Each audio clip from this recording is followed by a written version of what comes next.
Hi everyone. In this bite-sized bit, we're going to discuss user-defined methods in C#. Let's go ahead and get started. So far, all of the methods that we have been using throughout the semester have been predicated upon events that we want to wire up to various activities. And so, for example, one of the ways that we will create a method in a program is by double-clicking on a control.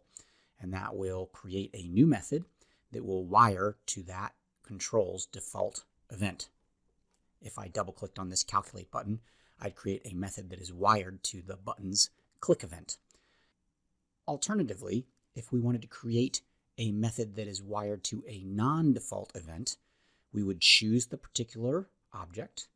We would choose the lightning bolt events button in the properties window, and we would scroll up and down the various list of events associated with that object, and when we found the one we were interested in, we would place the cursor in that particular event and we would click enter on our keyboard. Regardless of how we create these event methods, the structure is very similar in the background. Let's break it down. When I double-clicked on my calculate button, I created a method with a couple of keywords. The first word is the word private. That means that this method is only available to the button on this particular form. If this method were attempted from another form or another C# file, we wouldn't be able to access it because it's private just to this particular form. And that makes sense because this button only exists on this form, so we wouldn't want this code to be available anywhere else. The second keyword is the word void. And that's what we've seen so far for all of the methods that we've manipulated. And it refers to what the method returns as an answer to whatever is asking it to run. And so far, none of our methods have answered any questions. They've performed activities, but they haven't actually responded with an answer. We'll demonstrate how a return type works in a method in just a few minutes. The next part of our method definition is the name of the method, and the default name for methods that are wired to events is the name of the control, an underscore, and then the name of the event itself, in this case btn calculate underscore click. And then in parentheses we have potentially some parameters. In this case we have two parameters, object sender and event args e. These are predetermined as part of the wired event. And so C# established these for us. We don't necessarily have to have parameters, and we can have as many parameters as we want when we're defining our own methods. What would our own method look like? Well, if we go ahead and move to someplace inside our form but outside of our predetermined button click, we can define our own method. I'm going to start with the word private, so that this new method is only available to this form. I'm going to start with the word void. We're not going to talk about return types quite yet. And then I'm going to name my method whatever I want. We're going to use what's called Pascal notation, where every word, including the first word, gets a capital letter for its first letter. So I'm going to call this test method. And both test and method will have capitals. And then I'm going to type an open parenthesis, and a close parenthesis will automatically show up, where I could have parameters, but for this first try, we're going to leave the parameter set empty. Finally, I'm going to add an open and a close brace underneath this definition. So I've created a method called test method that has no return type and has no parameters. It's just going to perform actions. It's not going to receive any information from the outside, and it's not going to send any information to the outside either.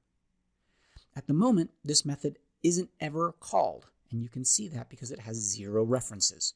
Nothing is actually causing this method to do anything yet. Inside the method, let's just do something simple. When this method runs, a message box will show up on our screen that says hello. Nothing too sophisticated. How could we then take advantage of this method? Well, somewhere else in our code, we would have to ask this method to run. And the way we do that is by calling the method somewhere else. For instance, in my calculate click, I can refer to my test method and use it as a verb. So when I type test method open parenthesis and close parenthesis, it is asking the code to run that method that I have defined. And what we would see if we used breakpoint analysis in this problem is that when I click on the calculate button, I run the calculate click method, the very first thing I ask that method to do is run another method, and our cursor immediately moves to this new method that we defined. Note it has one reference now because we wrote this call to this method. Now this method will run. It's going to do what I ask it to do, which is run a message box that says hello. Then this method will finish. The cursor will come back to where we were before and continue where it left off. Let's talk about the other parts of the method definition. We can change this word void to something else. So as an example, we could have this as a decimal value. If you have a return type, then inside your method you have to return a specific value. So for example, I might return 54M. I'm making up a decimal value. And all this does is answer a question. So when test method runs, it returns with a response. We've seen methods that give us answers. If you think about methods like convert to decimal or decimal.tryparse, those are methods that ask for some input but also return some output. So we can write our own user-defined methods that return some sort of value. Now this one doesn't make very much sense, but could I do some sort of calculation in the test method and based upon those results answer a question? Of course. And we could come up with some fairly sophisticated examples of that. The other part of user-defined methods that we can add are parameters. This is information that's coming into the method. So as an example, I could have int input. This would be information that this method would receive. And so if I wanted to, instead of saying hello, I could say int input inside my message box. Now that will change the way that the method is called. So you can see now I have a syntax error for the call of this method because it's expecting to receive some information. And in fact, when I hover over this, you can see now that the IntelliSense is suggesting this int input as a parameter that must be sent into our method. So I'd have to send something in, and it could be another variable, or it could be a hard-coded number. So I could send the number 3 into my method. What would that do when I run this program? Well, when I click calculate, it's going to run test method and send a 3 into that test method. And then because I asked my message box to show that particular value, it's going to show up in my message box. So let's review. We can define our own methods if we'd like.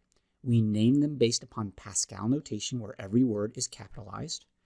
We will start with either the word private or public, whether we want this method to be available locally or available globally. We may or may not choose to have a return type. So if we don't want one, we would type the word void. If we do want one, we would type a data type. And we may or may not include one or more parameters, information that we send into the method that we could then use. In a future video, we'll discuss the various ways that we can send information out and in above and beyond the simple return types and the simple parameters. So stay tuned. Thanks for watching. See you next time.